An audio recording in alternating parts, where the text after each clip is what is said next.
Hello fellow coffee botherers, I'm Kev from coffeeblog.co.uk, and in this video I'm going to be showing you how to create textured milk for old school cappuccino. Someone commented recently that they want a guide on steaming milk for more traditional cappuccino, and I realised reading that comment that I've never done a milk steaming tutorial for people who want that kind of milk texture. So just to explain the difference, in my opinion, there are two main categories of cappuccino. There's the third wave or speciality cappuccino, which is made from wetter textured milk. And then there's what I refer to as old school cappuccino, which is made with drier textured milk. And I'll explain the specific differences in a minute. These are really quite sweeping statements, because if you go into 10 different cafes serving more traditional cappuccino, you'll probably get 10 slightly different cappuccinos. And the same is true of third wave specialty coffee shops. You'll probably find cappuccino is similar, but they won't be exactly the same in each coffee shop. So I'm making generalizations here, but basically what I'm talking about is how to adjust the milk texture to your specific tastes. This for me is one of the best things about having your own espresso machine at home. You can tweak things to create your own perfect espresso based drinks. Maybe you had one cappuccino from one particular cafe at some point in the past which you thought was absolutely perfect. There's no reason why you can't work on recreating that specific cappuccino. It might take you a while to nail it, but once you do, you'll be able to make what you believe to be the perfect cappuccino from home. And by the way, if anyone tries to tell you that there's a right and a wrong when it comes to cappuccino, just nod, smile, and pity their ignorance. Cappuccino, as we know it, is all a very distant relative of the original cappuccino, and it predates espresso by a good 100 years, probably closer to 200 years. Some say cappuccino was created in Italy with espresso, and that is true, but this was a first espresso-based interpretation of the Austrian drink cappuccino, which had already been around for over 100 years by that point. While a lot of history of this kind is hearsay, there is a recipe for cappuccino cafe by a bloke called Wilhelm Tissot, published in Vienna, Austria in 1790. So this is fact, not legend. This original recipe was made by boiling coffee, which was mixed with cream, spices and sugar, which was poured over eggs and then whisked. Yes, by the way, I will do a video making an original cappuccino cafe at some point, because I know that's what you were thinking. So click subscribe and click the bell icon to allow notifications. Otherwise you might miss that. So when it comes to espresso-based cappuccino, you do whatever you like, and your version of a perfect cappuccino is just as worthy of the name as any other, in my humble opinion. If you want to pour textured milk over espresso and then, I don't know, finely slice bananas, put them on top of the foam and sprinkle demerara sugar on top and blowtorch it and call that a cappuccino, then go for it. Do whatever you like in the comfort of your own home, as long as it's legal, of course, and doesn't intervene any treaties or have the potential to create a new pandemic or Armageddon. Thinly sliced bananas, torched brown sugar or demerara sugar on top of a cappuccino sounds absolutely vile. Some people will love it. So I can't wait. I'm going to pause this video and invent the ndiziccino. Ndizi being Swahili for banana, of course, because in most other languages the translation for banana is banana or banana, except for Malaysian and Indonesian, which is pisang, and I'm not going to call it that for obvious reasons.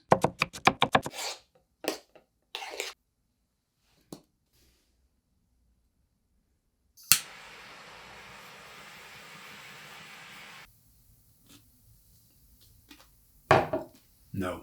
Okay, so you've just watched me invent a new style of cappuccino, and as you saw, it tastes like King Kong's butt crack, I'd imagine. So now, back onto what this video is supposed to be about. So when it comes to milk texture for cappuccino, the main variable is how wet or dry the milk is. If you pull more air in, you get more dry or stiff foam, resulting in more of the milk floating on top and less of it being integrated in with the espresso. If you pull less air in and then just distribute these smaller bubbles, micro bubbles, into the milk while heating it up, you have a wetter foam we refer to as microfoam, which fully blends in with the espresso for a really velvety texture. And you end up with only a small amount of foam on the top, often in the form of a latte art. So if we imagine the true old school cappuccino on one side side and the third wave, almost flat white cappuccino on the other side. There's a fairly big spectrum of possibilities in terms of what might be your perfect cappuccino. So what I'm going to demonstrate now is how to work on creating your own perfect cappuccino by learning how to adjust the steaming process until you get what's perfect for you. So I'll show you how I'd make a more traditional foam first. And basically all I'm going to do is break the surface of the milk more with the aeration. So you're going to hear sort of louder bubbles, bigger bubbles even. Well, they'll probably be louder as well, but bigger bubbles being formed.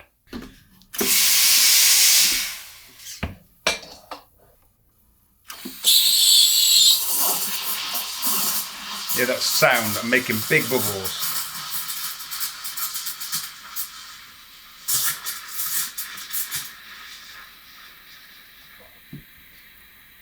It's about enough. Heating it up a bit.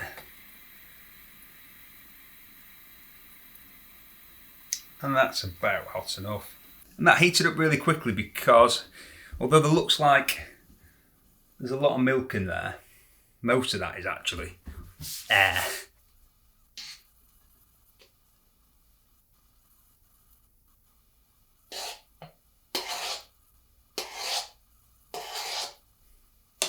That to me, apart from the fact that I'm spilling it everywhere, excuse me, that to me is a really good old school cappuccino. You see, it's almost like, what are them things called? Egg white, sugar, meringue, I forgot the word. Look how stiff that is. So with a Pro Steam one, like this one, on the Sage dual boiler, you can actually create really good thick foam, stiff foam like that for more old school cappuccino. Look at how much froth is there.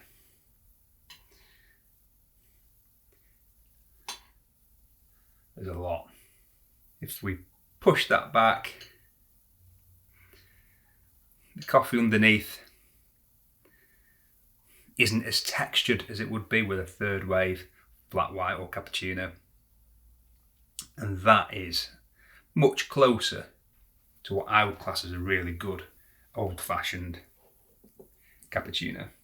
And this just goes to show a lot of people think that the really good espresso machines, when it comes to the milk side of things, are only for third wave microfoam. And people like me have probably sort of spread that because that's all we tend to talk about. We don't tend to talk about this kind of milk texture, but actually that is really, really good. I might actually regress to being 12 and start drinking cappuccino like that, because that is actually not bad. But what I'm going to do now is make micro bubbles, so the more third wave speciality type of milk texture, but I'm going to do it for longer. So I'm going to make sort of smaller bubbles but more of them. So this time I'm not going to break the surface of the milk quite as much. You're going to hear a more gentle aeration rather than that sort of roaring sound, but you're going to hear it for longer.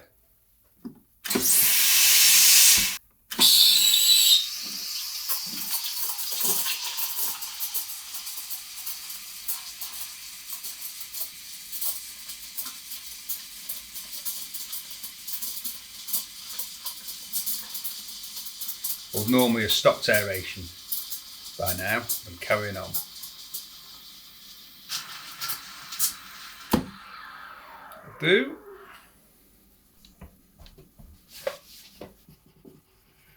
This is getting somewhere close to microfoam for latte art, but it's not quite. It's been stretched too much for that. We should still be able to spoon it, but you'll see it's got a tighter consistency.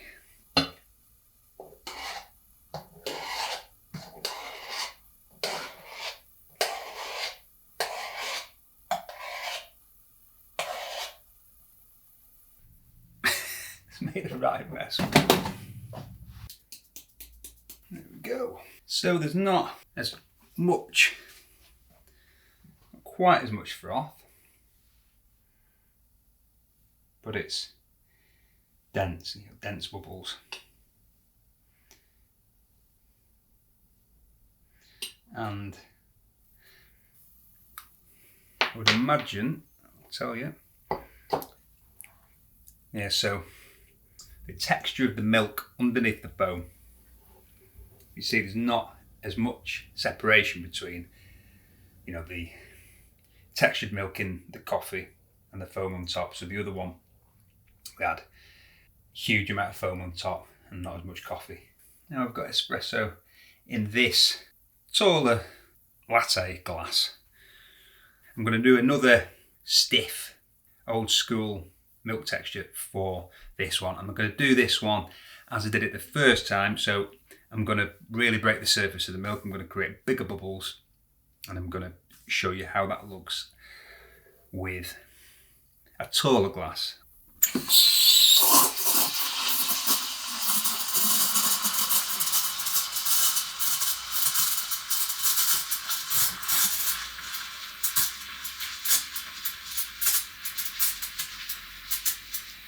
This is actually really easy, much easier than trying to create microfoam.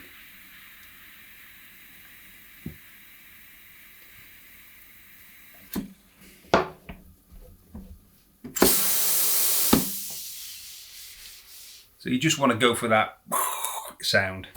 So you've got the tip only just into the surface of the milk.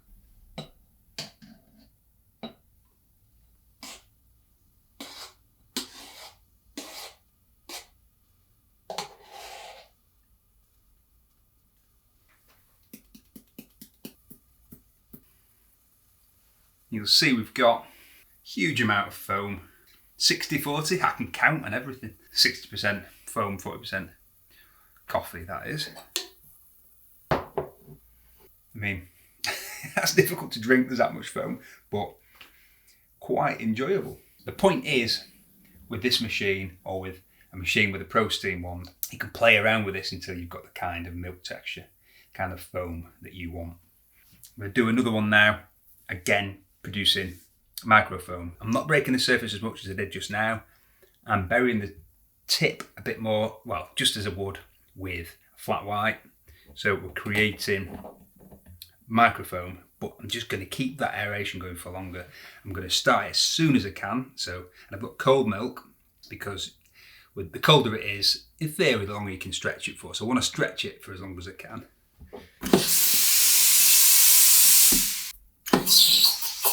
Stretching it straight away.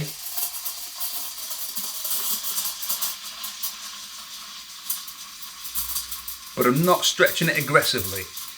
I'm stretching it mildly for longer. So I would have stopped by now if I was doing this for flat white. I would have stopped aerating by lifting the jug up to dip the tip deeper into the milk.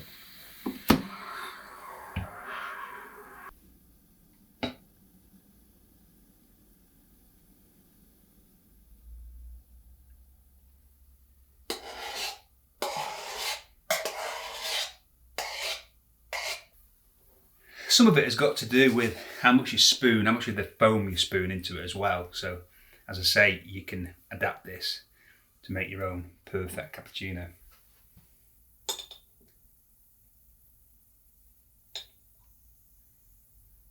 Again, we've got stiff foam, but it's more compact. There aren't massive bubbles. It is microfoam, but it's stiffer. So we've got decent texture under the foam. More of a velvety texture, more of a, getting towards the third wave cappuccino or flat white texture under the foam.